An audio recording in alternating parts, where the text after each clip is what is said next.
ओम शांति। आज 19 सितंबर 2024 बाबा के महावाक्य सुनते हैं। बाबा ने कहा, मीठे बच्चे, हाँ जी बाबा, तुम्हारा काम है अपने आप से बातें कर पावन बनना। दूसरी आत्माओं के चिंतन में अपना टाइम वेस्ट मत करो। तो जब हम आत्माएं अपने को देह के पार्ट में काफी ज्यादा भान में रहते हैं तो अक्सर हमको दूसरे पार्टधारियों की भी याद आती है ना। उनके कर्मों को, उनके जो भी पार्ट चल रहा है उसके बारे में चिंतन करते, उनके बारे में टाइम वेस्ट करते सोच सोच के। तो बाबा हमको याद दिला रहा है कि ये संगम युग का समय लिमिटेड टाइम है और हर आत्मा अपने पार्ट के अकॉर्डिंग पार्ट प्ले कर रही है, लेकिन आत्मा अपने अपने पुरुषार्थ के लिए खुद जिम्मेवार है। तो दूसरों का पार्ट जब हम देखते हैं तो अपने आप को भी आत्मा अनुभव नहीं कर पाते और हम भी ड्रामा में कहीं ना कहीं फंस जाते हैं। इसीलिए बाबा हमें याद दिला रहा है कि अपने आप से बातें करके पावन बनो। माना जो भी सीन देख रहे हो, जिसके बारे में भी चिंतन चल रहा है, संकल्प चल रहे हैं, वो देखते हुए भी अपने को बात करके याद दिलाओ कि ये ड्रामा है। ड्रामा में हर एक अपनी स्क्रिप्ट के अकॉर्डिंग राइट प्ले कर रहा है। तो हम आत्माएं और वो भी आत्मा है और सभी अपने अपने पार्ट में बंधी हुई है और हर आत्मा अपने मूल रूप में सेम है। तो ऐसे हर सीन में, हर दृश्य में, हर सेकंड, हर श्वास हम अपने आप से बातें करते रहे ना। कल शाम की क्लास में हमने सीखा था कि जो ड्रामा अनुसार संकल्प आते हैं, जो कलयुगी तमो प्रधान संकल्प विकल्प है ना, या देह भान की बातें याद आती हैं, उनसे जो हमारी स्मृतियां बनती है, उनको कैसे चेंज किया जाए अपने सतो प्रधान स्मृति में, और अपने को कैसे ड्रामा से न्यारा किया जाए। ड्रामा से न्यारा करना ही पावन बनना होता है। तो जितना हम ड्रामा के पार्टधारियों के बारे में सोचेंगे, बात करेंगे, उतना हम भी ड्रामा में फंसेंगे, माना और पतित बनेंगे।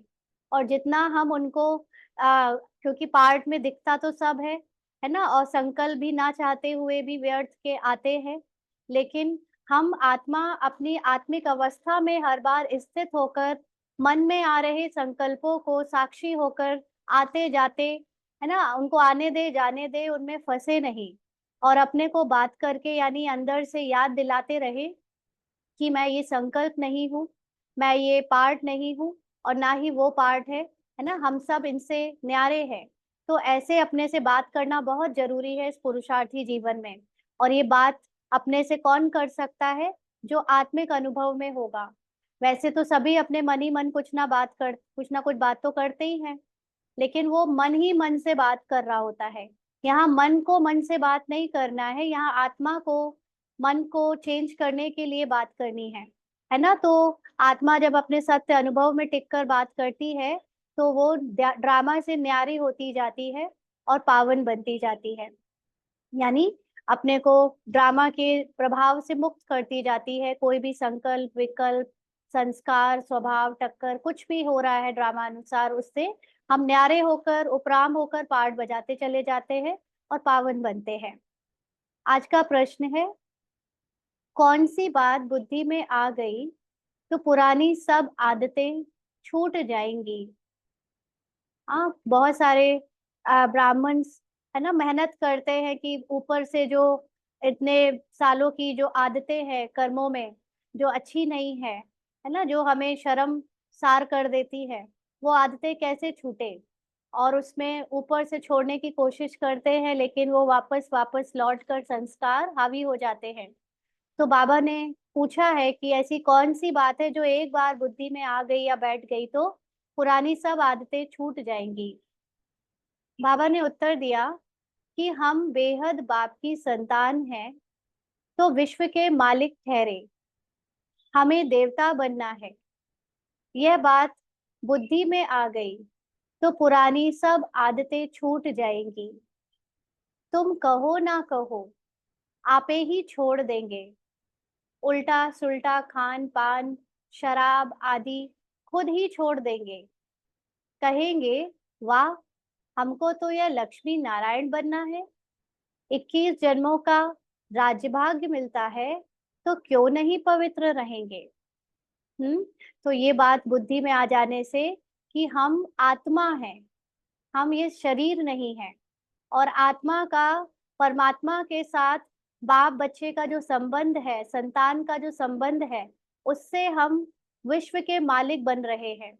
संसार में जो पद सबसे ऊंचा है, जिसकी पूजा आज तक बड़े से बड़े मनुष्य वीआईपी भी करते हैं, वो पद हम पा रहे हैं यहाँ पे अपने को पवित्र बनाकर। तो जो भी आदतें अपवित्रता की हैं, शरीर के लिए जो लाभदायक नहीं है, और जो हमको और भी ज्यादा ड्रामा में फंसाती हैं, जो आदतें है ना, जो झूठी पहचाने और जो हमारा होश गंवा देती है, शराब आदि, उल्टा सुल्टा खान पान, तो ये सब आदत अपने आप ही हमें वैराग आ जाएगा। क्योंकि जो इतना ऊंचा बनना चाहता है, उसके लिए ये आदतें तुच्छ नजर आएंगी, और उसको इन सब आदतों से वैराग आ जाएगा। तो कहना भी नहीं पड़ेगा, और बिना मेहनत के सबकॉन्शियस माइंड जब काम करेगा कि मैं देवी देवता बन रहा हूँ, तो अपने आप ही ये आदत छूट जाएगी, बिल्कुल मेहनत नहीं लगेगी। तो बाबा कह रहे हैं कि 21 जन्मों के लिए या एक जन्म में अगर हम अपने आप को आत्मा समझकर पाठ बजाते हैं, तो सारी आदतें जो छूट जाती हैं, पवित्र हम बन जाते हैं। वो 21 जन्मों तक हमें राज्य भाग में रखता है, माना स्वराज अधिकारी। हमारा खुद पर 21 जन्मों तक सेल्फ कंट्रोल रहता है, और उससे हम जो सतयुगी राजभाग है उसका लाभ लेते हैं, उसके फल को प्राप्त करते हैं, प्रारब्ध भोगते हैं। तो क्यों नहीं एक जन्म पवित्र रहेंगे। हाँ। ओम शांति। बाप घड़ी घड़ी बच्चों का अटेंशन खिंचवाते हैं कि बाप की याद में बैठे हो। हाँ। बाबा की याद कौन कर सकता है यथार्थ? जो अपने को आत्मा समझकर बैठा हो। तो बाबा पूछ रहे हैं, अपने को आत्मा समझकर बाबा की याद में बैठे हो? बुद्धि कोई और तरफ तो नहीं भागती है। हाँ, ड्रामा में कोई कुछ सीन याद आ रहा हो, कोई कर्म याद आ रहे हो, किसी का फेस याद आ रहा हो, जिम्मेदारियां याद आ रही हो, ऐसा तो नहीं है। बाप को बुलाते ही इसीलिए है कि बाबा आकर हमें पावन बनाओ। पावन तो जरूर बनना है, और नॉलेज तो तुम किसी को भी समझा सकते हो। पावन बनने का मतलब क्या है? पावन बनना मतलब आत्मा जो अपने सत्य को भूल चुकी है, वो सत्य को जानकर अपने सत्य में स्थित होना, और जो अनावश्यक ड्रामा है, जिस पार्ट को प्ले कर रही है, जो सत्य नहीं है, जो एक ड्रामा है, झूठ है, सपना है, उससे न्यारे बनते जाना, यानी न्यारे बनकर पार्ट बजाना। तो ये नॉलेज हम औरों को भी समझा सकते हैं, क्योंकि ऐसा तो नहीं है कि सिर्फ हम ही आत्मा है और हम ही सिर्फ पार्ट प्ले कर रहे हैं। संसार के जितने भी करोड़ों आत्माएं हैं, सभी सेम अस्तित्व रखती है, और सभी सेम कर रही है जो हम कर रहे हैं। तो ये ज्ञान तो सबको होना चाहिए, है ना। तो बाबा कहते हैं कि ये सृष्टि का चक्र कैसे फिरता है, किसी को भी तुम समझाओ तो झट समझ जाएंगे। आज बाबा ने खास शुरुआत करी है कि तुम किसी को भी ये ड्रामा समझाओ, सृष्टि का चक्र समझाओ, तो झट समझ जाएंगे। कई बार आत्मा परमात्मा के ज्ञान में इंटरेस्ट नहीं दिखाते हैं बहुत सारे लोग, लेकिन संसार में जो ड्रामा को हम कैसे प्ले करते हैं, कौन प्ले करता है, ये समझाने में कईयों को इंटरेस्ट आता है ना। तो वो झट समझ सकते हैं। भले पवित्र नहीं होगा तो भी नॉलेज तो पढ़ ही लेगा ना। कई बार हमने ऐसे ही यूट्यूब में भी जैसे देखा, या दूसरे इंटरनेट के जहाँ जहाँ बाबा के बच्चे अपना मैटर डालते हैं, कई जगह लिखा रहता है कि ये मुरली केवल ब्रह्मा कुमारी के रेगुलर स्टूडेंट के लिए है ना। तो आज ही जस्ट मुरली अभी पढ़ने के पहले चिंतन चला कि ऐसा क्यों। बाबा ने तो, ब्रह्मा बाबा ने तो कभी भी ये नहीं कहा कि मेरे मैटर के ऊपर कॉपीराइट रखो रखो, या उसके पैसे लो, या इसको सिर्फ तुम ही पढ़ सकते हो, कोई और नहीं पढ़ सकता है ना। ऐसा भगवान आया है, भगवान के लिए तो पूरा संसार ही उसके बच्चे हैं। तो जो जैसा जितना लेना चाहे वो आकर ले, कोई कॉस्ट नहीं, कोई उसकी कीमत नहीं, कोई रेस्ट्रिक्शंस नहीं। लेकिन हम बच्चे जब बन तो जाते हैं, लेकिन अपने अपने देह भान के कारण दुनिया की सांसारिक चीजों को जो है जीते हैं, है ना। कहीं कॉपीराइट लगा रहे हैं, कहीं उसमें रिस्ट्रिक्शंस लगा रहे हैं, कहीं बीके नॉन बीके के बीच में अंतर कर रहे हैं। तो ये दर्शाता है कि जो जितना ज्यादा ब्राह्मण पार्ट में भी डूबा हुआ है, अपनी पहचान बना रहा है, मतलब उसको भी समझ नहीं आया कि वो आत्मा है, और संसार की हर आत्मा का अपने बाप पर, अपने पिता पर, भगवान पर उतना ही हक है जितना हमारा हक है ना। तो बाबा वही कह रहा है कि भले वो पवित्र नहीं होगा, माना ड्रामा अनुसार वो ब्राह्मण लाइफ नहीं जिएगा, नियम मर्यादाओं पे नहीं चलेगा, ड्रामा के पार्ट में डूब कर ही ड्रामा का पार्ट बजाएगा, अपने को आत्मा नहीं भी समझेगा, लेकिन नॉलेज तो पढ़ ही लेगा ना। ये ज्ञान तो कभी वेस्ट नहीं जाएगा, आज नहीं तो कल जब उसको संसार से वैराग आएगा तो वो नॉलेज काम आएगी, बीज तो पड़ ही जाएगा, क्योंकि ये नॉलेज तो सबके लिए है, संसार की हर एक आत्मा के लिए है। तो बाबा कहते हैं कोई बड़ी बात नहीं है, 84 का चक्र और हर एक युग की इतनी आयु है, इतने जन्म होते हैं, कितना सहज है। इनका कनेक्शन याद से नहीं है, यह तो है पढ़ाई। तो ड्रामा के जो बाबा ने विस्तार में एक एक हिस्ट्री ज्योग्राफी बताई है बातें उसकी, वो कोई अपने को आत्मा समझने के लिए नहीं है, वो तो एक डिटेल की बात है, पढ़ाई की बात है कि जब हम देह भान में होते हैं तो हमको बहुत सारे क्वेश्चंस होते हैं, क्वेरीज होती है, ये कब हुआ, कैसे हुआ, कहाँ हुआ, है ना। संसार के ड्रामा की नॉलेज, कहानियों में बहुत इंटरेस्ट होता है, तो ये उसकी पढ़ाई है।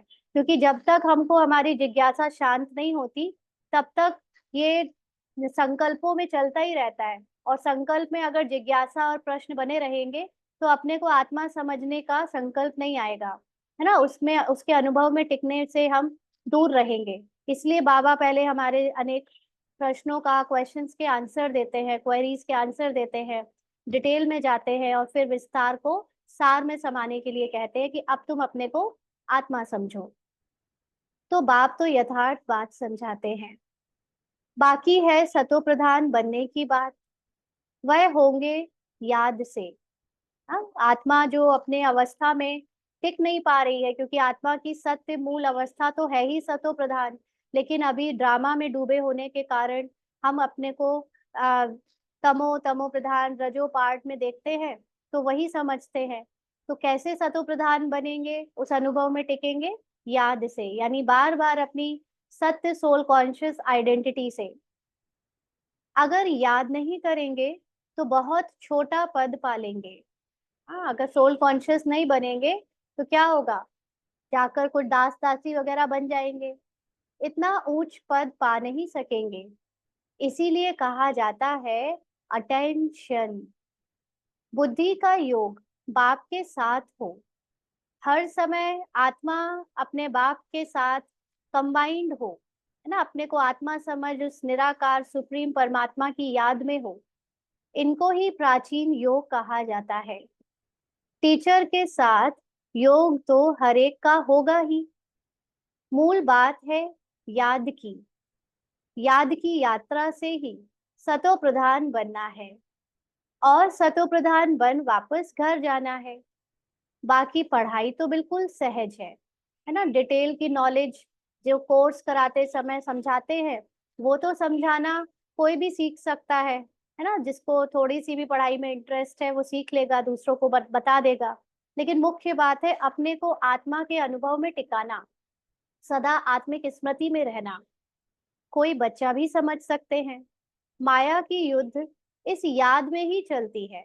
माना ड्रामा बार बार हमको अपने को आत्मा समझने से रोकता है, ड्रामा की सीन, ड्रामा के पार्ट में जो अपने अनुभव है, स्मृतियां है ना, जो हमारी कॉन्शियसनेस है, वो बार बार बीच में अपने को आत्मा समझ के चलाने में हाइंड्रेंस मतलब रुकावट डालती है।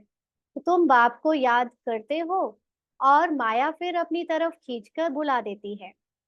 ऐसे नहीं कहेंगे कि मेरे में तो शिव बाबा बैठा है, मैं शिव हूँ, नहीं, मैं आत्मा हूँ। शिव बाबा को याद करना है। ऐसा क्यों?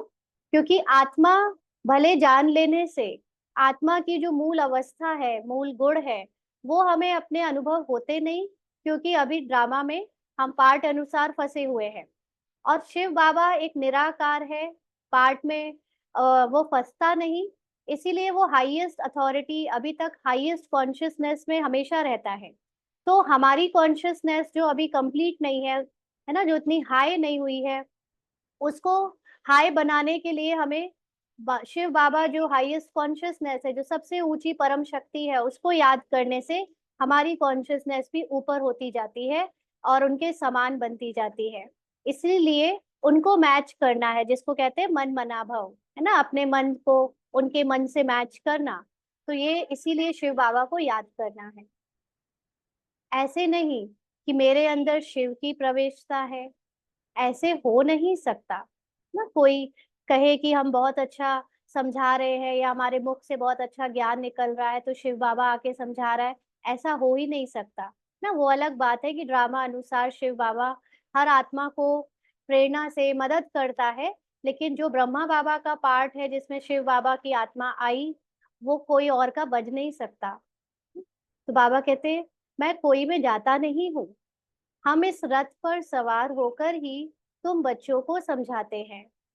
हाँ, कोई डल बुद्धि बच्चे हैं और कोई अच्छा जिज्ञासु आ जाता है, तो उनकी सर्विस अर्थ मैं प्रवेश कर दृष्टि दे सकता हूँ।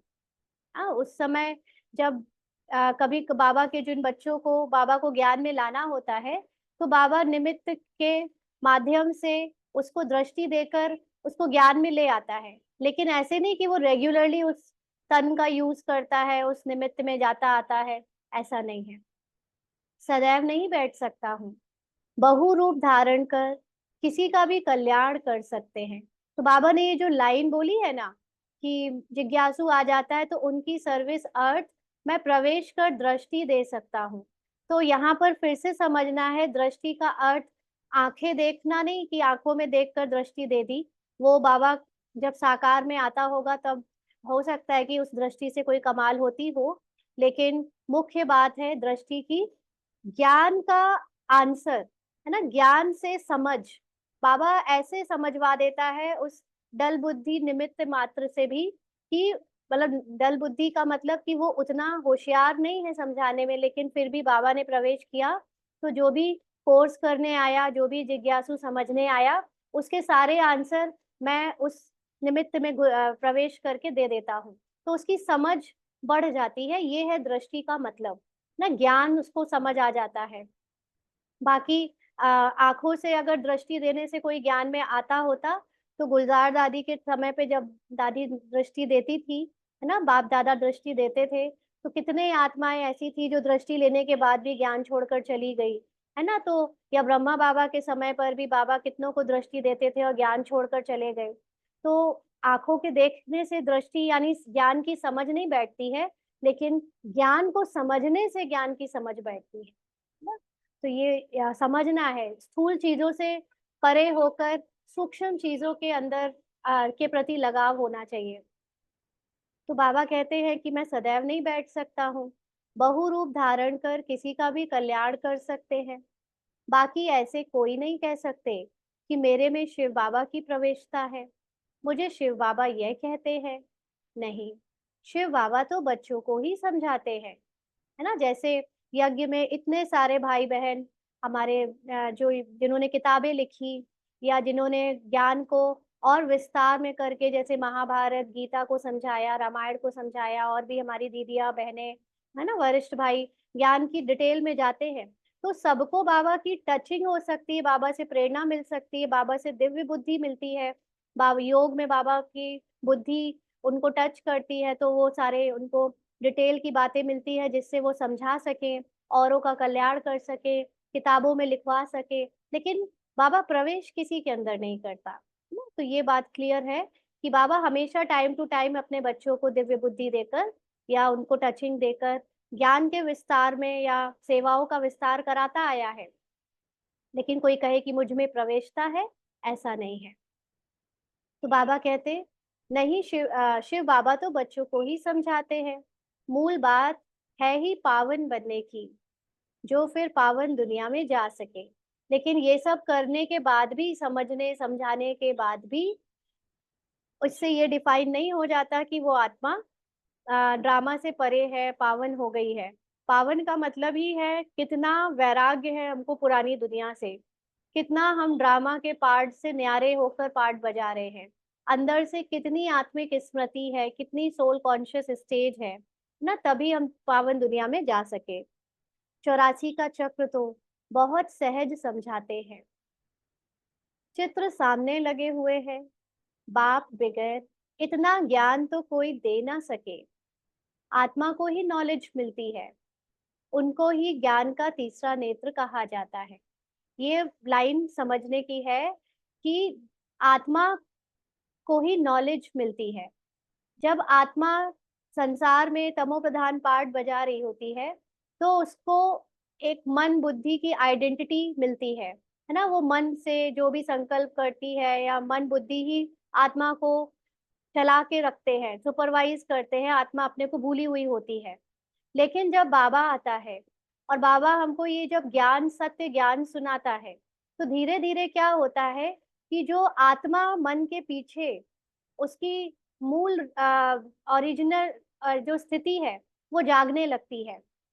और आत्मा के जागने से धीरे धीरे क्या होता है कि जो तमो प्रधान मन बुद्धि है, संस्कार वगैरह, वो सब धीरे धीरे समिटने लगते हैं। तो आत्मा की जैसी नॉलेज आत्मा धारण करती जाती है, तो ये जो आत्मा का जागना है, आत्मा की जो समझ है, अपने सत्य में जो टिकने की समझ है, ये है ज्ञान का तीसरा नेत्र। और ये ज्ञान का तीसरा नेत्र मन को नहीं, लेकिन आत्मा को, आत्मा की दृष्टिकोण को ही कहते हैं ना। आत्मा का जागना मतलब ज्ञान का तीसरा नेत्र खुल गया। तो आत्मा को ही सुख दुख होता है, क्योंकि अभी तक आत्मा ने ही अपनी मन बुद्धि शरीर से पहचान बनाई हुई थी। तो उनको यह शरीर है ना, आत्मा को ये शरीर है, लेकिन आत्मा भूली हुई है कि मैं ये शरीर नहीं हूँ। आत्मा शरीर के द्वारा पार्ट बजा रही है, ये स्मृति ना होने के कारण आत्मा सुख दुख फील करती है।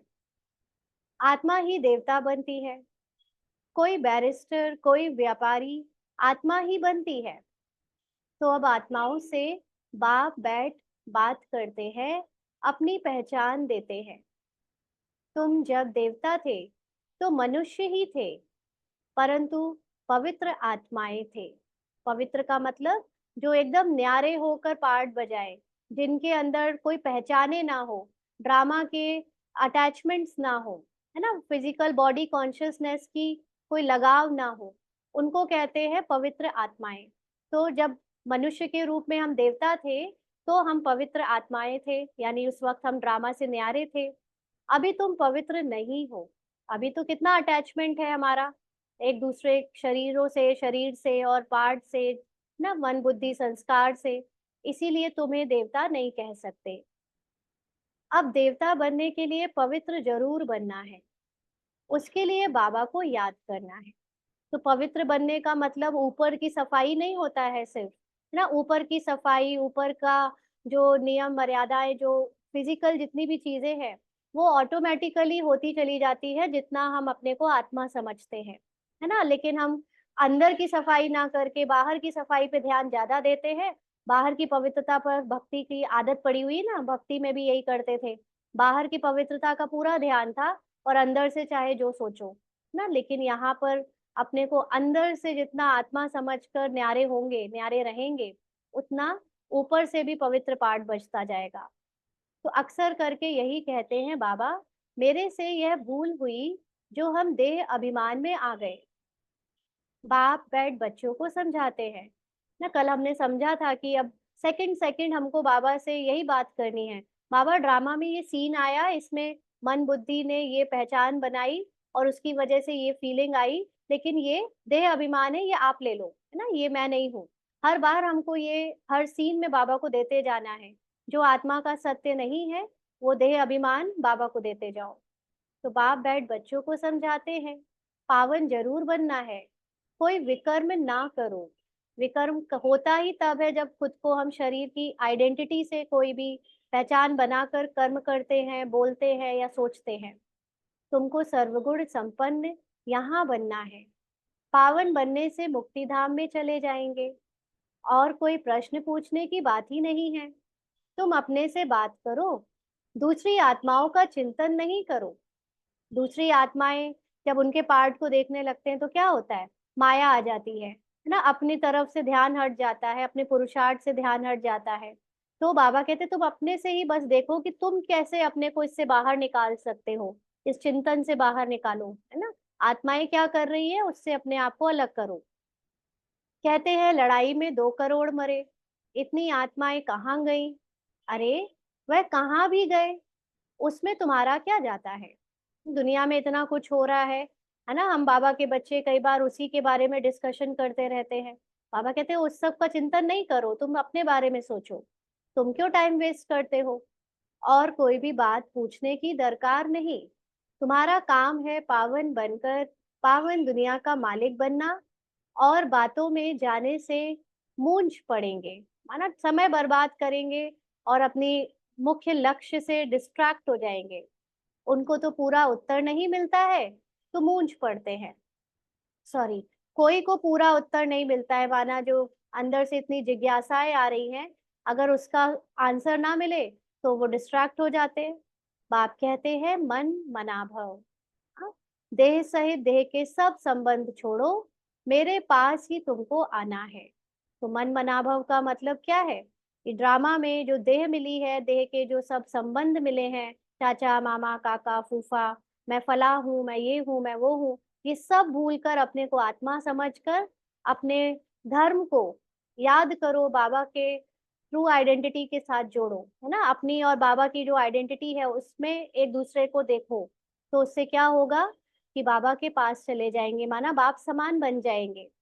मनुष्य मरते हैं तो जब शमशान में ले जाते हैं, उस समय मुख इस तरफ और पांव शमशान तरफ रखते हैं। फिर जब शमशान के पास पहुंचते हैं तो पांव इस तरफ और मुख शमशान की तरफ कर देते हैं। तुम्हारा भी घर ऊपर में है ना, ऊपर में कोई पतित जा नहीं सकते। तो ऊपर का मतलब हम देहधारियों ने क्या समझ लिया, माइंड जो है ना, वो दिमाग क्या कहता है, ऊपर का मतलब वो ऊपर, ऊपर का मतलब आत्मा की जो अवस्था है वो इतनी ऊंची है, और बिना उतनी ऊंची अवस्था बनाए कोई भी अपने को अपने हाईएस्ट कॉन्शियसनेस में स्थित कर ही नहीं सकता। हाँ, तो यहाँ पार्ट में डूबी हुई आत्मा को हर चीज फिजिकल लगती है ना, तो इसीलिए हम लोग ऊपर नीचे और अंदर बाहर सब मतलब फिजिकली समझते हैं। तो बाबा कहते ऊपर में कोई पतित जा नहीं सकते, माना हम अपने कंप्लीट जो सबसे ऊंची अवस्था है बाप समान, उसमें हम बिना ड्रामा से आइडेंटिटी निकाले पतित पने को छोड़कर जा नहीं सकते।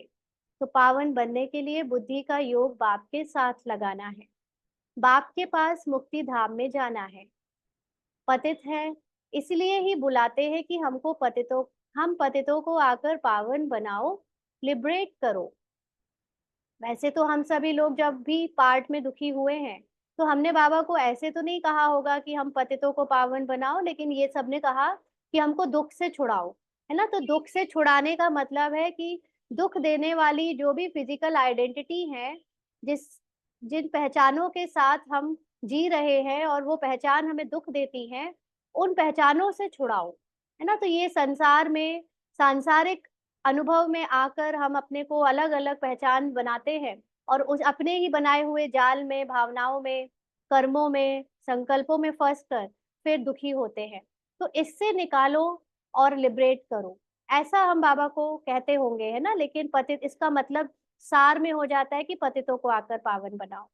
तो बाप कहते हैं अब पवित्र बनो। बाप जिस भाषा में समझाते हैं उसमें ही कल्प कल्प समझाएंगे। जो भी भाषा इनकी होगी उसमें ही समझाएंगे ना। किनकी? ब्रह्मा बाबा की। जो रथ की भाषा होगी उसी को तो आत्मा यूज करेगी। तो बाबा कहते आजकल हिंदी बहुत चलती है, ऐसे नहीं कि भाषा बदल सकती है, नहीं। संस्कृत भाषा आदि कोई देवताओं की तो है नहीं, हिंदू धर्म की संस्कृत नहीं है, हिंदी ही होनी चाहिए। फिर संस्कृत क्यों उठाते हैं? हाँ, सारे भारत में तो सब यही समझते हैं कि संस्कृत सबसे प्राचीन भाषा है, संस्कृत ही सबसे पहले आई, संस्कृत से ही सब कुछ शुरुआत हुई है सारी भाषाओं की। लेकिन बाबा कहते हैं ऐसा नहीं है ना। हिंदी ही सबसे पुरानी भाषा है, हिंदी से ही बाबा भगवान भी हमको समझाता है। संस्कृत क्यों उठाते हैं? तो बाप समझाते हैं कि यहाँ जब बैठते हो तो बाप की याद में ही बैठना है, और कोई बातों में तुम जाओ ही नहीं ना। ये सब में भी हम फंस जाते हैं, भाषाओं में। भगवान संस्कृत बोलता होगा कि भगवान हिंदी बोलता होगा। संस्कृत भाषा कब से आई है? वैसे यहाँ मुरली में नहीं है उसका जिक्र, लेकिन संस्कृत भाषा द्वापर से आई है। ऋषि मुनियों ने संस्कृत भाषा को यूज किया है जब शास्त्र लिखे। उसके पहले ये भाषा नहीं थी। बाबा कहते हैं इन सब बातों में तुम्हें क्या जाना है, तुम्हारा तो एक काम है अपने को आत्मा समझकर बाप की याद में बैठना। तो इतने मच्छर निकलते हैं, कहाँ जाते हैं, ऐसे ऐसे क्वेश्चन बच्चों को होते हैं ना। तो बाबा कहते हैं अर्थक्वेक में ढेर के ढेर फट से मरते हैं, आत्माएं कहाँ जाती हैं, इसमें तुम्हारा क्या जाता है? इतने क्वेश्चंस में जाने का क्या मतलब है? तुम्हारा क्या जाता है? तुमको बाप ने श्रीमत दी है कि अपनी उन्नति के लिए पुरुषार्थ करो। अपनी उन्नति यानी आत्मा की उन्नति। आत्मा जितना ज्यादा अपने सत्य के अनुभव में टिकेगी, उसका जो ग्लो है, उसकी जो ग्लोरी है वो बढ़ती जाएगी ना। कल भी बाबा ने कहा था कि वो चमक बढ़ती जाती है। तो ऐसे ही हमें अपने आप को देखना है कि हम कहाँ तक आत्मा कॉन्शियस हुए हैं। औरों के चिंतन में मत जाओ, ऐसे तो अनेक बातों का चिंतन हो जाएगा। बस तुम मुझे याद करो, जिसके लिए बुलाया है उस युक्ति में चलो। तुम्हें बाप से वर्षा लेना है और बातों में नहीं जाना है। इसीलिए बाबा घड़ी घड़ी कहते हैं अटेंशन। कहीं बुद्धि तो नहीं जाती? हम्म? भगवान की श्रीमत तो माननी चाहिए ना। और कोई बात में फायदा नहीं, मुख्य बात है पावन बनने की। यह पक्का याद रखो। हमारा बाबा बाबा भी है, टीचर भी है, प्रिसेप्टर भी है। यह जरूर दिल में याद रखना है। बाप बाप भी है, हमको पढ़ाते हैं, योग सिखलाते हैं। योग क्या होता है? अपने को आत्मा समझना ही योग होता है ना। तो टीचर पढ़ाते हैं, तो बुद्धि का योग टीचर में और पढ़ाई में भी जाता है। यही बाप भी कहते हैं, तुम बाप के तो बन ही गए हो, बच्चे तो हो ही, तब तो यहाँ बैठे हो, टीचर से पढ़ रहे हो। कहाँ भी रहते बाबा के तो बाप के तो ही, बाप के तो हो ही। फिर पढ़ाई में अटेंशन देना है ना। पढ़ाई का मतलब जो भी बातें, जो भी ज्ञान हमें आत्मा अनुभव कराने में हेल्पफुल है, वो पॉइंट्स निकालने हैं। क्योंकि ये ज्ञान सुनते सुनते, समझते समझते आत्मा के अनुभव में टिकना आसान हो जाता है। सिर्फ इतना बोल देने से कि तुम आत्मा हो, कोई भी उस अनुभव में टिक नहीं सकता। जब तक कोई चीज बननी होती है, डॉक्टर बनना होता है किसी को, डॉक्टर की आइडेंटिटी उसके कर्मों से है ना। डॉक्टर क्या करता है, कैसे सोचता है, क्या बोलता है, वो सब कुछ उसके हाव भाव, चाल चलन और उसकी नॉलेज में आ जाता है। लेकिन उसके पहले उसने 10 साल पढ़ाई करी है उसकी, तब डॉक्टर बना है। ऐसे ही ये जानने के बाद भी कि मैं आत्मा हूँ, मुझे जब तक आत्मा का विस्तार नहीं पता है, आत्मा की डिटेल नॉलेज नहीं है, और उस नॉलेज को मैंने सब कॉन्शियस माइंड तक पहुंचाया नहीं है। माना अभी क्योंकि माइंड की बात इसीलिए आ रही है, भले ही माइंड आत्मा का ही पार्ट है, लेकिन इस समय माइंड यानी मन बुद्धि जो है वो आत्मा से अलग होकर, है ना, एक दूसरी आइडेंटिटी बनाकर पार्ट प्ले कर रहे हैं। तो इस मन बुद्धि के द्वारा हम आत्मा के रहस्यों को समझ रहे हैं। क्यों समझ रहे हैं? ताकि ये मन बुद्धि उस आत्मा के रहस्यों में अपने चिंतन को चलाए, अपने को ज्ञान के विस्तार में जाकर वो अपना पुराना जो स्मृति है उसको बुलाकर कंप्लीट आत्मा की कॉन्शियसनेस में स्थित हो जाए, जिससे मन बुद्धि वापस आत्मा के सत्य में मर्ज हो जाए। तो इसीलिए यहाँ पर ये पढ़ाई पर बहुत अटेंशन देना है, क्योंकि हर एक लाइन, हर एक बात कोई भी हो सकती है जिससे आपको अपनी आत्मा का अनुभव आपका बढ़ता जाए, आपको समझ बढ़ती जाएगी, तो आपके चलते फिरते, काम करते, बोलते, है ना। इसीलिए हम लोग जब ज्ञान में आते हैं तो स्टार्टिंग में हमें बैठकर योग करना, प्रॉपर इसकी पढ़ाई करना। जैसे नए कोई भी सीखते हैं कोई कला या कोई भी चीज, गाड़ी चलानी सीखी, तो क्या है, आपको पहले बहुत ध्यान देना पड़ता है, स्टेयरिंग, गियर, सब चीजों का। उस वक्त कोई बात ना करे, उस वक्त हम यहाँ वहां ना देखें। एक बार आ गई गाड़ी चलानी तो आप चलते फिरते गाने भी सुन सकते हो, सब कर सकते हो। तो ऐसे ही स्टार्टिंग में स्पिरिचुअल जर्नी में कुछ नियम के फॉलो करना जरूरी होता है। भोजन की शुद्धि, है ना, पवित्रता, हर चीज से डिटैचमेंट, है ना, बाहर के लोक लाज उन सब चीजों से डिटैचमेंट, समाज से डिटैचमेंट, ताकि पहले आप अच्छे से सबकॉन्शियसली उस ज्ञान को समझ लो कि आप कर क्या रहे हो क्या। एक बार अच्छे से समझ आ जाती हैं चीजें, फिर आप वापस संसार में जाकर पार्ट बजाते हुए वो एफर्ट, वो अटेंशन रख सकते हो, उस कॉन्शियसनेस के साथ जी सकते हो। तो यहाँ पर भी पढ़ाई में विशेष अटेंशन देना है कि कौन सी बात, कौन सी लाइन मुझे मेरे सत्य के अनुभव में टिका दे, तो एक भी लाइन छूटने ना पाए ना। तो इतना बाबा जो रोज मुरली सुना रहा है, किस लिए? आत्मा के ज्ञान के लिए। तो बाबा कहते हैं शिव बाबा को याद करेंगे तो विक्रम विनाश होंगे और तुम सतो प्रधान बन जाएंगे। यह नॉलेज और कोई दे ना सके। मनुष्य तो घोर अंधेरे में है ना, ज्ञान में देखो कितनी ताकत है। हाँ, ज्ञान से ही तो सारा परिवर्तन हो रहा है इस समय हमारा। तो ज्ञान में कितनी ताकत है। ताकत कहाँ से मिलती है, पूछ रहे हैं बाबा। बाप से ताकत मिलती है जिससे तुम पावन बनते हो ना। जान लेने के बाद भी सब नंबरवार क्यों है? क्योंकि जो अपने को आत्मा समझकर बाबा को याद कम करते हैं, उनके अंदर शक्ति नहीं भरती कि ज्ञान को धारण कर सके। और जो अपने को जितना ज्यादा आत्मा समझकर बाबा को याद करता है, वो उतना ज्ञान को धारण कर पाता है। तो उसी से ताकत मिलती है जो कि याद है बाबा की। फिर पढ़ाई भी सिंपल है।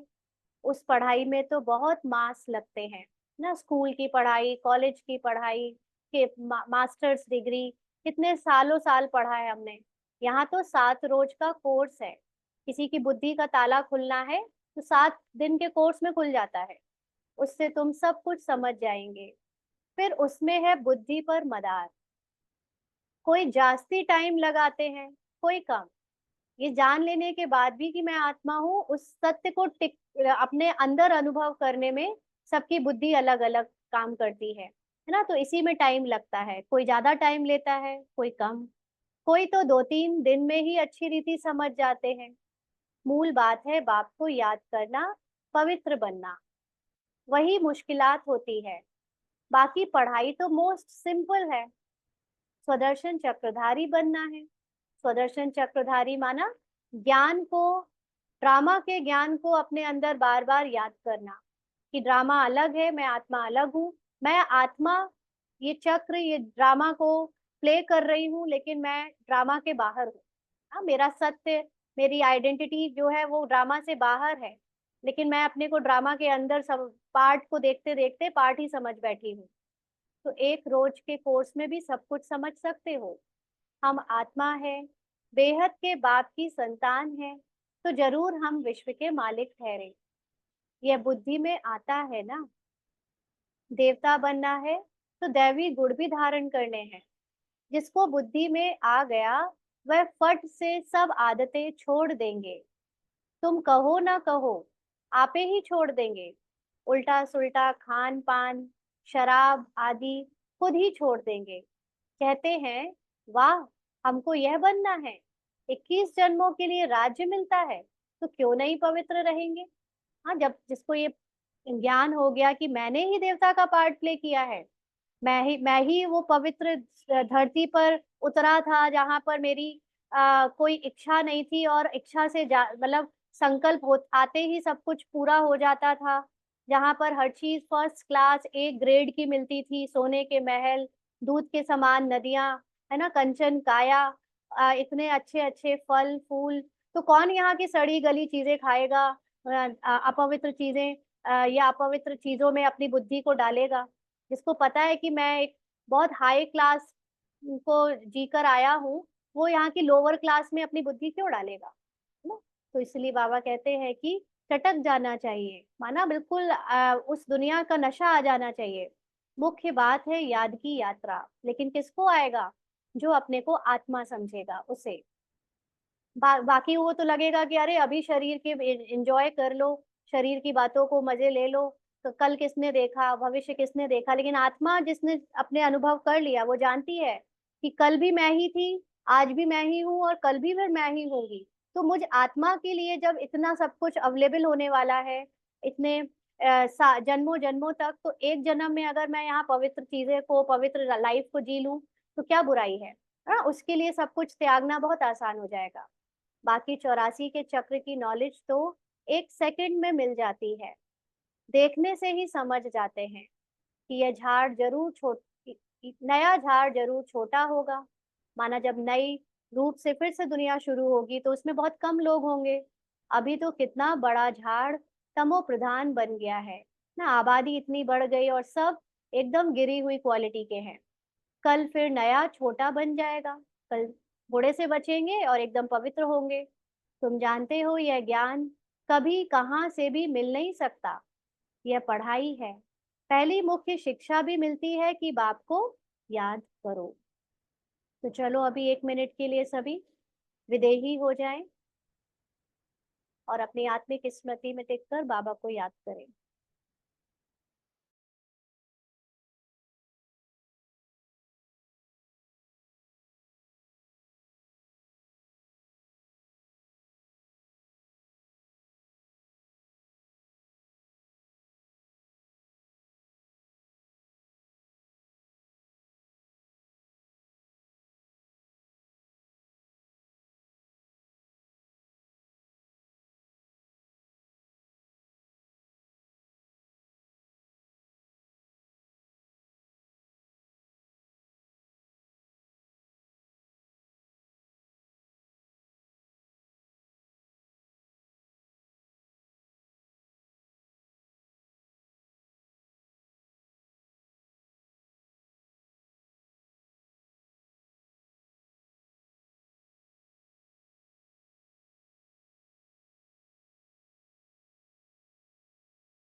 आगे बाबा कहते हैं बाप पढ़ाते हैं, यह निश्चय करो।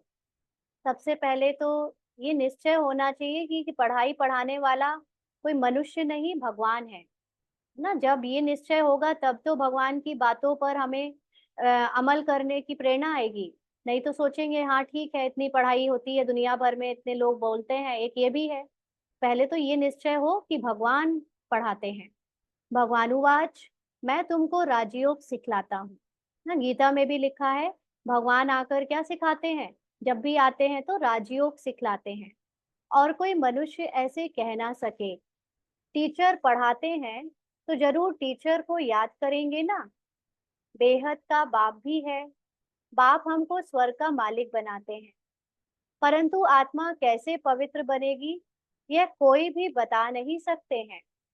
भले अपने को भगवान कहें या कुछ भी कहें, परंतु पावन बना नहीं सकते। जितनी भी संस्थाएं हैं, हर संस्था में जो भी गुरु है, जो भी दुनिया को सिखाने वाला बताने वाला है, वो खुद अपने ऊपर कुछ भी अमल करवा सकता है, खुद कोई भी लाइफ स्टाइल जी सकता है, लेकिन वो दूसरी आत्माओं को अपनी तरह नहीं बना सकता है ना। अपनी तरह क्या, मनुष्य की तरह तो बना ही नहीं सकता, भगवान की तरह क्या बनाएगा, है ना। वो उनको आत्मा के अनुभव में नहीं टिका सकता, क्योंकि खुद भी वो आत्मा के अनुभव में नहीं होता है। वो भी शरीर के पार्ट की बातें करता है, मतलब उसकी भी सारी देहभान की बातें होती हैं। तो ये कौन कर सकता है, जो खुद निराकार है, जो खुद परमात्मा आत्मिक अवस्था में सदा स्थित होता है, वही दूसरों को अपने जैसा पावन बना सकता है। आजकल भगवान तो बहुत हो गए हैं, है ना। कितने सारे मनुष्य अपने को भगवान कहने लगे हैं। मनुष्य मूंझ पड़े हैं, कहते हैं अनेक धर्म निकलते हैं, क्या पता कौन सा राइट है। भले तुम्हारी प्रदर्शनी व म्यूजियम आदि का उद्घाटन करते हैं, परंतु समझते कुछ भी नहीं। वास्तव में उद्घाटन तो हो ही गया है। हाँ, मेन उद्घाटन तो खुद शिव बाबा ने आकर कर दिया। पहले फाउंडेशन पड़ता है, फिर जब मकान बनकर तैयार होता है तब उद्घाटन होता है। फाउंडेशन लगाने के लिए भी बुलाया जाता है ना। जब शुरुआत करते हैं कोई चीज को बनाने की, तो वो जो ईंटें लगाते हैं उसकी भी पूजा करते हैं। तो बाबा कहते हैं तो यह भी बाप ने स्थापना कर दी है, बाकी नई दुनिया का उद्घाटन तो हो ही जाना है। वो तो बड़ा स्मूथली अपने आप आ जाएगी दुनिया, उसमें किसी के उद्घाटन करने की दरकार नहीं। उद्घाटन तो स्वतः ही हो जाएगा ना, अपने आप धीरे धीरे, पता नहीं चलेगा कैसे ये दुनिया स्विफ्ट चेंज में आ जाएगी। सभी आत्माएं सोल कॉन्शियस हो जाएंगी जो बचेंगी, और कैसे संसार की पुरानी चीजें बदल कर नई चीजें दिखना शुरू हो जाएंगी। पानी, प्रकृति, हर चीज एकदम कंचन, पवित्र, प्योर हो जाएगा। देखते ही देखते सब चेंज हो जाएगा, उसके लिए किसी को रिबन काटने की जरूरत नहीं पड़ेगी। बाबा कहते हैं यहाँ पढ़कर हम फिर नई दुनिया में चले जाएंगे। तुम समझते हो, अभी हम स्थापना कर रहे हैं, जिसके लिए ही मेहनत करनी होती है। विनाश होगा, फिर यह दुनिया ही बदल जाएगी, है ना। तो स्थापना किस चीज की हो रही है? संस्कारों की। मेन मेहनत तो संस्कारों को बदलने में है। जो पार्ट में हमको तमो प्रधान संस्कार मिले थे, अभी तक बजा रहे थे, वो इतने गिरे हुए क्वालिटी के, उससे एकदम दैवी संस्कार डेवलप करना, इतने ऊंचे संस्कार बनाना, पूरी स्मृति को चेंज कर देना, एक पैराडाइम शिफ्ट हो जाना, इसमें मेहनत है ना। तो बाबा कहते विनाश होगा, फिर ये दुनिया ही बदल जाएगी। बाकी बाहर की दुनिया को चेंज करने में ज्यादा टाइम नहीं लगेगा। बाबा उसको तो फटाक से कर सकता है, प्राकृतिक आपदाएं आई और चेंज हो जाएगी, लेकिन मुख्य जो अंदर के संस्कार हैं उसको चेंज करने के लिए ये पढ़ाई हो रही है। फिर तुम नई दुनिया में राज्य करने आ जाएंगे। सतयुग की स्थापना बाप ने की है, फिर तुम आएंगे तो स्वर्ग की राजधानी मिल जाएगी। बाकी ओपनिंग सेरेमनी कौन करेगा? बाप तो स्वर्ग में आते नहीं। आगे चल देखना है स्वर्ग में क्या होता है, पिछाड़ी में क्या होता है, यानी बाद लास्ट में क्या होगा, और नई दुनिया में क्या होगा, आगे चल समझेंगे। तुम बच्चे जानते हो, पवित्रता बगैर, with honour, pass with honour तो हम स्वर्ग में जा नहीं सकते। सॉरी, तुम बच्चे जानते हो, पवित्रता बगैर, विद ऑनर तो हम स्वर्ग में जा नहीं सकते। यानी जब तक हमने खुद को सोल कॉन्शियस नहीं बनाया है, तब तक हम एंड में ये शरीर जब छोड़ेंगे तो विदाउट दुख छोड़ नहीं सकते। अगर शरीर से हमारी अटैचमेंट है, पुरानी दुनिया से अटैचमेंट है, तो जब भी शरीर छूटेगा तो दुख होगा, है ना। हम पनिशमेंट फील करेंगे, और आत्मा समझेंगे तो विद ऑनर जाएंगे, यानी पूरी खुशी से शरीर को छोड़कर जाएंगे, और पुरानी स्मृति को यहीं छोड़कर जाएंगे, तो हम उसमें फिर स्वर्ग में जाएंगे। इतना पद भी नहीं पा सकते हैं। इसीलिए बाप कहते हैं खूब पुरुषार्थ करो। इसलिए जब भी शरीर छूटे उसके पहले अपनी सोल कॉन्शियस स्मृति को कंटिन्यू, निरंतर बना लो। धंधा आदि भी भले करो, है ना, काम काज भले करो, परंतु जास्ती पैसे का क्या करेंगे? खा तो सकेंगे नहीं। करोड़ों कमा लिए हैं, है ना, करोड़ों रखे हैं, लेकिन क्या सब खाते हैं? क्या नहीं खाते। तुम्हारे पुत्र पोत्रे आदि भी नहीं खाएंगे, सब मिट्टी में मिल जाएगा। इसीलिए थोड़ा स्टॉक रखो, युक्ति से इतना रखो कि जितने से काम अभी चलता जाए, है ना, शरीर निर्वाह अर्थ। बाकी तो सब वहां ट्रांसफर कर दो। सब तो ट्रांसफर नहीं कर सकते हैं। ट्रांसफर करने का मतलब बुद्धि से इनसे अटैचमेंट निकाल दो कि ये यहाँ पर मेरा है। अगर इसमें अटैचमेंट होगी तो हमारा जो सोल कॉन्शियस स्थिति है वो बन नहीं पाएगी, और अटैचमेंट नहीं होगी, बुद्धि से सब कुछ बाबा को दे रखा होगा, है ना। क्योंकि सब कुछ आपको यज्ञ में देने की जरूरत नहीं है, और ना ही दे सकते हैं, क्योंकि सब वो भी क्या करेंगे इतने धन का, इतना तो बन भी नहीं सकता अगर सब बच्चे दे दे तो वो बुद्धि से बाबा का समझो। जो भी आपके पास धन है, जो भी आपके पास फैसिलिटीज है ना, वो सब बाबा की समझो, और उससे अपनी अटैचमेंट निकाल दो। ऐसे यूज करो जैसे ट्रस्टी हो। तो बाबा कहते सब तो ट्रांसफर नहीं कर सकते हैं, गरीब जल्दी ट्रांसफर कर देते हैं, क्योंकि गरीब के पास गिनती का होता है, तो वो बुद्धि से पूरा बाबा को सौंप सकता है कि बाबा ये आपका है। लेकिन जो बड़े बड़े रईस होते हैं, है ना, उनके लिए ये सोचना कि बाबा आपका है मुश्किल होता है, और वो ना उस तरह से उससे अटैचमेंट निकाल पाते हैं। बाबा कहते भक्ति मार्ग में भी ट्रांसफर करते हैं दूसरे जन्म के लिए, परंतु वह है इनडायरेक्ट, यह है डायरेक्ट। पतित मनुष्यों की पतितों से ही लेन देन है। पतित मनुष्य का मतलब जो अपने को शरीर शरीर का पार्ट समझते हैं, इस दुनिया में फंसे हुए हैं, उनकी आपस में एक दूसरे से उसी भावना से लेन देन है। चाचा मामा काका मैं एक दूसरे के लिए कर रहे हैं, है ना। वो शरीर के पहचानों के साथ जी रहे हैं, तो उनकी लेन देन भी उसी पहचान के साथ होती है। अभी तो बाप आए हैं, तुम्हारी तो पतितों से लेन देन है नहीं। अब हम किसी से भी कोई लेन देन करें, चाहे ज्ञान की, चाहे स्थूल चीजों की, वो उनको आत्मा समझ कर लेते देते हैं ना। शरीर के अर्थ तो नहीं लेते देते कि ये मेरी चाची मामी है ना, मम्मी पापा इसलिए ले रहे दे रहे। नहीं, मैं आत्मा ये पार्ट बजा रही हूँ, और इस पार्ट में ये लेना देना चल रहा है। अगर इस भावना से करते हैं तो वो पतित नहीं होता है ना, वो पावन हो गया फिर, क्योंकि आपकी स्मृति करेक्ट है, आपकी अप्रोच एकदम सही है। लेन देन का अर्थ नहीं समझ आ रहा। लेन देन का अर्थ यही है कि अगर आप किसी के लिए कुछ ये समझ के कर रहे हो कि मैं इनकी माँ हूँ, मैं इनकी बेटी हूँ, मैं इनकी पत्नी हूँ, मैं इनका पति हूँ, इसलिए कर रहा हूँ, ये है पतितों से लेन देन। और अगर आप अपने को आत्मा समझकर वो पार्ट को प्ले करते समय ये स्मृति रखते हो कि पार्ट में ये मेरी माँ है, पार्ट में मेरे माँ बाप है, पार्ट में मेरा बेटा है, पार्ट में पति है, पार्ट में पत्नी है, लेकिन रियल में मैं आत्मा हूँ, अगर ये स्मृति है, तो मतलब आपकी लेन देन क्या है, ज्ञानी लेन देन है। मतलब फिर वो बाबा ने कहा तुम हो ब्राह्मण, ब्राह्मणों को ही तुम्हें मदद करनी है। तो ब्राह्मण अर्थात जो ये ज्ञान जानता है कि वो सत्य है कौन, वो है कौन, वो आत्मा है। जो अपने को आत्मा समझकर जीते हैं उन्हें कहते हैं ब्राह्मण, और जो अपने को शरीर समझकर जीते हैं उन्हें कहते हैं पतित। तो अभी हमारी जो लेन देन में पार्ट में जो भी लेना देना है, उसमें भले ही उनको भी लेना देना होता है जिन जो अपने को शरीर समझते हैं, लेकिन हमारी तरफ से जब जाता है तो आत्मा समझकर ही जाता है। उनकी तरफ से चाहे जैसे आए, लेकिन जब मैं किसी से लेती भी हूँ तो ये स्मृति से लेती हूँ कि बाबा मुझे दे रहा है। चाहे वो आपको कोई भी दे, घर का बाहर का, लेकिन वो जैसे आप उसको स्वीकार करते हो, अगर तो भावना हमेशा रहे कि बाबा मुझे दे रहा है इस निमित्त आत्मा के द्वारा। क्योंकि बाबा कोई खुद से देने तो आता नहीं है, वो तो किसी ना किसी के थ्रू ही आपकी आपका निर्वाह करता है, आपको मदद करता है। तो आपकी अंदर से कॉन्शियसनेस क्या है, लेने में भी मैं आत्मा इन आत्माओं को दे रही हूँ, निमित्त बाबा, मतलब निमित्त बनकर इनको देने वाला भी बाबा है ना। जैसे किसी से मेरी बात हो रही थी, तो वो कह रहे थे कि हमको अपने घर में सबके लिए कुछ ना कुछ करना पड़ता है, जितनी भी शादियां हुई हैं हमें ही उनकी शादियां करवानी पड़ती हैं, हमें ही धन जमा देना पड़ता है।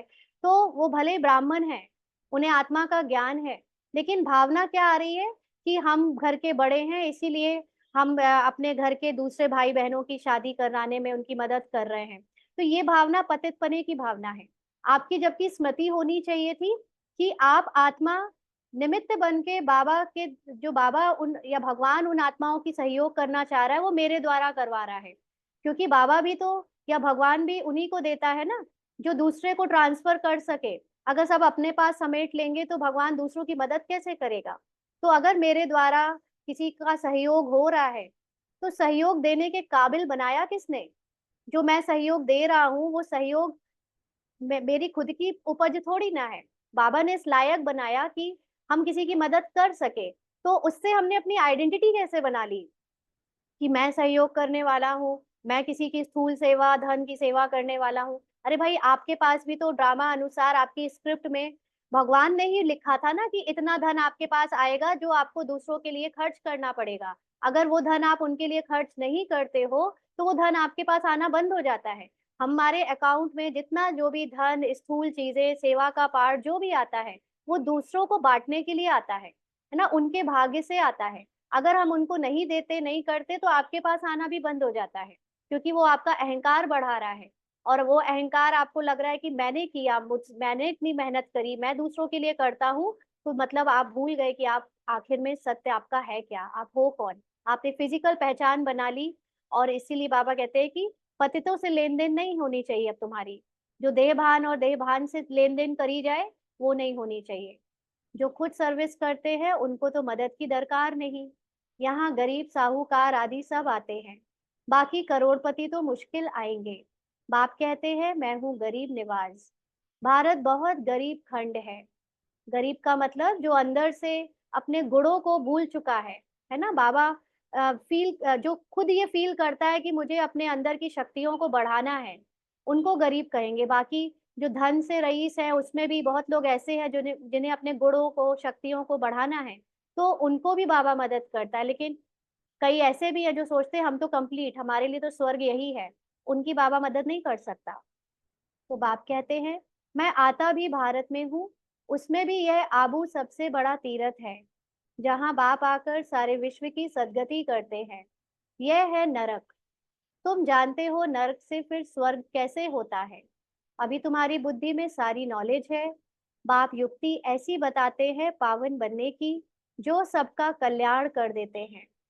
सतयुग में कोई अकल्याण की बात, रोना पीटना आदि कुछ भी नहीं होता है। अभी जो बाप की महिमा है, ज्ञान का सागर, सुख का सागर है, अभी तुम्हारी भी यह महिमा है जो बाप की है। अंडरलाइन। बाबा ये किससे बोल रहा है? जो भगवान की महिमा है, निराकार आत्मा है ना, जो परमात्मा है, उसके लिए हम क्या बोलते हैं? तू ज्ञान का सागर, तू सुख का सागर। और हम आत्माओं की भी यही महिमा है। अगर हमें ये शरीर याद ना रहे, शरीर का भान ना रहे, तो हम आत्माएं भी भगवान के जैसी ज्ञान का सागर, सुख का सागर, पवित्रता का सागर, ये सेम टू सेम हमारा भी है। लेकिन हम खुद को शरीर मानकर लिमिटेड दुनिया का मान लेते हैं, तो हम उस एबंडेंस से पीछे हो जाते हैं, छूट जाते हैं ना। जैसे भगवान एबंडेंट है, हर चीज में सब कुछ है उसके पास, ऐसे ही मुझ आत्मा के अंदर भी एबंडेंस है हर चीज का। लेकिन ये लिमिटेड दुनिया में, लिमिटेड शरीर को देखकर समझते हैं अरे मेरे पास इतना ही है, इतना ही है, इतना ही सुख है, इतनी ही शांति है। तो इसीलिए बॉडी कॉन्शियस से निकलना बहुत जरूरी है। तुम भी आनंद के सागर बनते हो, बहुतों को सुख देते हो। फिर जब तुम्हारी आत्मा संस्कार लेकर नई दुनिया में जाएगी, तो वहां फिर तुम्हारी महिमा ही बदल जाएगी। फिर हमको सागर नहीं कहा जाएगा, फिर हम पार्ट में आ जाएंगे, है ना। देवता का पार्ट जो होता है उसकी महिमा अलग होती है। उसको फिर मनुष्य के रूप में महिमा करते हैं तो कहते हैं सर्वगुण संपन्न, 16 कला संपूर्ण, संपूर्ण निर्विकारी, मर्यादा पुरुषोत्तम, अहिंसा परमो धर्म, है ना। महिमा चेंज हो जाती है फिर शरीर से। तो अभी तुम हेल में बैठे हो। इनको कहा जाता है कांटों का जंगल। बाप को ही बागवान खेवैया कहा जाता है। गाते भी है हमारी नैया पार करो, क्योंकि दुखी हैं तो आत्मा पुकारती है। महिमा भले गाते हैं, परंतु समझते कुछ भी नहीं। जो आया सो कह देते हैं, ऊंचे ते ऊंच भगवान की निंदा करते रहते हैं। तुम कहेंगे हम तो आस्तिक हैं, सर्व का सदगति दाता जो बाप है, उनको हम जान गए हैं। बाप ने खुद परिचय दिया है। तुम भक्ति नहीं करते हो तो कितना तंग करते हैं ना। ब्रह्मा कुमार कुमारियां अब हाथ नहीं जोड़ते, है ना, मंदिर नहीं जाते, घंटा नहीं बजाते, आरती नहीं करते, तो कितना तंग करते हैं। क्यों नहीं करते? क्योंकि जो खुद ही बनने वाले हैं वो उसकी क्या पूजा करेंगे। वह है मेजॉरिटी और तुम्हारी है माइनॉरिटी। जब तुम्हारी मेजोरिटी हो जाएगी, है ना, अब तो हो रही है, अब जहां देखो वहां ब्रह्मा कुमार कुमारियां मिलते हैं। बाबा ने तब कहा था जब साकार में बाबा आते थे कि जब तुम्हारी मेजोरिटी हो जाएगी, जब मैक्सिमम लोग तुम्हारे जैसे हो जाएंगे, तब उन्हों को भी कशिश होगी ना, जो कि अब होने लगी है। बुद्धि का ताला खुल जाएगा। अच्छा, मीठे मीठे सिकी लदे बच्चों प्रति माता पिता बाप दादा का याद प्यार और गुड मॉर्निंग। रूहानी बाप की रूहानी बच्चों को नमस्ते। हम रूहानी बच्चों की रूहानी बाप दादा को याद प्यार, गुड मॉर्निंग और नमस्ते बाबा। शुक्रिया, थैंक यू बाबा। धारणा के लिए मुख्य सार। पहला पॉइंट, अपनी उन्नति का ही चिंतन करना है, दूसरी किसी भी बात में नहीं जाना है। संसार में क्या हो रहा है, कौन क्या कर रहा है, किसकी सत्ता गिर रही है, कौन उठ रहा है, कुछ भी चिंता नहीं करनी है। सिर्फ मैं आत्मा अपने को कैसे सत्य अनुभव में स्थित रखूं, हर सेकंड इसी की चिंता होनी चाहिए। पढ़ाई और याद पर पूरा अटेंशन देना है, बुद्धि भटकानी नहीं है, बहुत एकाग्र रहना है अपने लक्ष्य के प्रति। अब आप डायरेक्ट अब बाप डायरेक्ट आए हैं। अभी तक भक्ति में भगवान के दर्शन हमको विद्वानों के ज्ञान से, ऋषि मुनियों के ज्ञान से, पंडितों के बीच में आने से मिलते थे। अब स्वयं भगवान खुद आकर हमसे बात कर रहा है, पढ़ा रहा है। इसीलिए अपना सब कुछ युक्ति से ट्रांसफर कर देना है। ट्रांसफर करने का मतलब सब कुछ बाबा का है। ये शरीर बाबा का, शरीर के संबंधी बाबा के, ये दुनिया बाबा की, है ना, धन दौलत, ये संकल्प भी बाबा के। जो एक एक संकल्प मन में आता है, ये कहाँ से आ रहा है? ये ड्रामा अनुसार आ रहा है, जो कि बाबा का है ना। इस डायरेक्टर भगवान है, भगवान ने ही एक एक संकल्प दिया है। ये संस्कार भी बाबा के। हर चीज अब सब बाबा का है, तो मैं कौन बची? मैं खाली हो गई, मैं बेगर हो गई, मैं सिर्फ आत्मा बची। तो ये आत्मा जो जीरो है, जो स्टिल है, जो कोई चीज से पहचान नहीं बनाती, वो आत्मा सर्वशक्तिशाली सर्वशक्तिवान है ना। तो उस स्थिति को अनुभव करना है। पतित आत्माओं से लेन देन नहीं करना है। जिनका भी बॉडी कॉन्शियसनेस के साथ अटैचमेंट है, हमें उस कॉन्शियसनेस से अटैचमेंट रख के लेन देन नहीं करनी है। हमें अपनी तरफ से सोल कॉन्शियस स्टेज से पार्ट बजाना है। विद ऑनर स्वर्ग में चलने के लिए, यानी खुशी खुशी स्वर्ग में चलने के लिए पवित्र जरूर बनना है। नहीं तो जाएंगे तो सब, जिसने भी एक बार भी बाबा कहा है वो भी सतयुग में जाएगा, लेकिन जब शरीर छोड़ेगा तो फिर बहुत दुख के साथ, अटैचमेंट के साथ छोड़ेगा।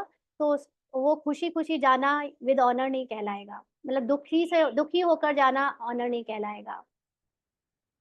आज का वरदान है, मन और बुद्धि को व्यर्थ से मुक्त रख, ब्राह्मण संस्कार बनाने वाले रूलर भव। मन और बुद्धि को व्यर्थ से मुक्त रख, ब्राह्मण संस्कार बनाने वाले रूलर भव।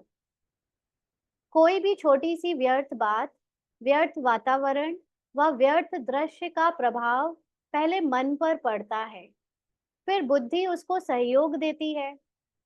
मन और बुद्धि अगर उसी प्रकार चलती रहती है तो संस्कार बन जाता है। फिर भिन्न भिन्न संस्कार दिखाई देते हैं जो ब्राह्मण संस्कार नहीं है। किसी भी व्यर्थ संस्कार के वश होना, अपने से ही युद्ध करना, घड़ी घड़ी खुशी गुम हो जाना, यह क्षत्रियपन के संस्कार हैं। यानी त्रेता युग में जाएंगे, सतयुग में नहीं आएंगे। ब्राह्मण अर्थात रूलर व्यर्थ संस्कारों से मुक्त होंगे, परवश नहीं। तो यहाँ पर ब्राह्मण संस्कार बाबा ने जो हमें बताए हैं, है ना, जो ये ब्राह्मणों के सुबह से लेकर रात तक की एक एक दिनचर्या है, वो दिनचर्या इसीलिए है ताकि हम पार्ट में अपने को बिजी रखें। व्यर्थ यानी ड्रामा की बातों से, ड्रामा के वायुमंडल से, ड्रामा में चल रहे अलग अलग दृश्यों से अपने को न्यारा रखें। अगर हमारी भी दुनिया वालों की तरह टीवी देखने में, न्यूज़पेपर पढ़ने में, यहाँ वहाँ की इनकी उनकी बातें करने में समय जा रहा है, दूसरों के बारे में दर्शन करने में समय जा रहा है, तो इसका प्रभाव मन पर पड़ता है। यानी संकल्प उनके चलते हैं, और जब बार बार संकल्प वो चलते हैं तो फिर बुद्धि भी सहयोग देती है। मतलब बुद्धि कहती है हाँ वो सच है, वो राइट है, ये गलत है। यानी आत्मिक अवस्था, सोल कॉन्शियसनेस लुप्त हो जाती है और पूरा हम शरीर के भान में आ जाते हैं। तो ये एक संस्कार बन जाता है, फिर कंटिन्यू बाहर की दुनिया को देखना, ड्रामा से पहचान बनाना, और इससे जो संस्कार बनता है वो हमें ब्राह्मण जीवन मर्यादाओं से किनारा करवा देता है। तो ये बार बार हमारी खुशी गुम होना, बार बार युद्ध करना, यानी पुरानी दुनिया नई दुनिया के बीच में लड़ाई होते रहना, मन ही मन, ये संस्कार है क्षत्रिय पने का। क्षत्रिय मना त्रेता युग का, आप सतयुग में नहीं आओगे फिर। तो इसलिए अब पूरी तरह से अपने को उस स्थिति में रखना कि हम सतयुगी सतो प्रधान पाठ बजाए। उसके लिए ब्राह्मण जीवन की मर्यादा, ब्राह्मण संस्कार रखना जरूरी है, और मन बुद्धि को बाहर के ड्रामा से, व्यर्थ से मुक्त रखना जरूरी है। तो ऐसे रूलर भव। स्लोगन है, मास्टर सर्वशक्तिवान वह है जो दृढ़ प्रतिज्ञा से सर्व समस्याओं को सहज ही पार कर ले।